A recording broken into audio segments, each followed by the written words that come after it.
राज्यसभा चुनाव के बाद सभी की नजर अब यूपी में होने वाली विधान परिषद चुनाव पर टिकी है। चुनाव में अंतरात्मा को लेकर जमकर कयास लगाए जा रहे हैं। यही वही अंतरात्मा की आवाज है जिसके नाम पर समाजवादी पार्टी के विधायकों ने पाला बदलते हुए बीजेपी के प्रत्याशी के पक्ष में वोट डाल दिए थे। राज्यसभा के बाद अब बारी विधान परिषद चुनाव की है। यूपी की 13 विधान परिषद सीटों पर चुनाव का ऐलान हो चुका है। विधान परिषद की 13 सीटों के लिए 21 मार्च को चुनाव है, जिसके लिए नामांकन प्रक्रिया 4 मार्च से शुरू होगी और यह 11 मार्च तक चलेगी। इसके बाद 12 मार्च को नामांकन पत्रों की जांच और 14 मार्च तक नाम वापस लिए जा सकेंगे। सूबे के 13 एमएलसी सीट पर अगर सबसे ज्यादा प्रत्याशी मैदान में उतरते हैं तो फिर 21 मार्च को मतदान होगा और उसी दिन शाम 5 बजे तक नतीजे घोषित कर दिए जाएंगे। यूपी की जिन 13 एमएलसी सीटों पर चुनाव हो रहे हैं, इनमें से 10 सीटों पर बीजेपी का कब्जा है तो सपा, बसपा और अपना दल एस के पास एक एक एमएलसी सीट है। विधानसभा के मौजूदा सदस्यों की संख्या के आधार पर बीजेपी को 10 और सपा को 3 एमएलसी सीटें मिलती दिख रही हैं।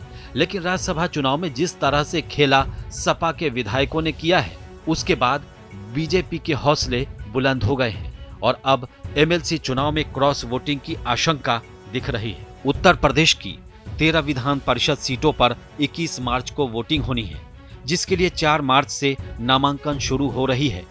विधायकों की संख्या बल के आधार पर बीजेपी को 10 और सपा को 3 एमएलसी सीटें मिलती दिख रही है। लेकिन राज्यसभा चुनाव में वोटिंग पैटर्न्स को देखने के बाद लग रहा है कि बीजेपी एमएलसी चुनाव में भी अतिरिक्त प्रत्याशी उतारने का दांव चल सकती है।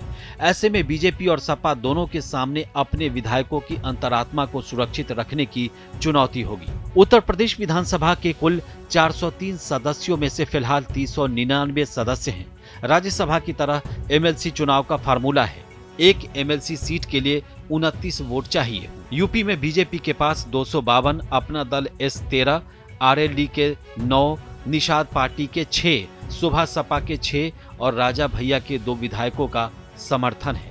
इस तरह बीजेपी नेतृत्व वाले एनडीए के पास कुल 288 विधायक हो रहे हैं, जिसमें अगर बसपा के विधायक को भी जोड़ लेते हैं तो वो 289 हो जाता है। वहीं सपा के 108 विधायक और कांग्रेस के पास 2 विधायक हैं। ऐसे में सपा को कुल 110 विधायकों का समर्थन है।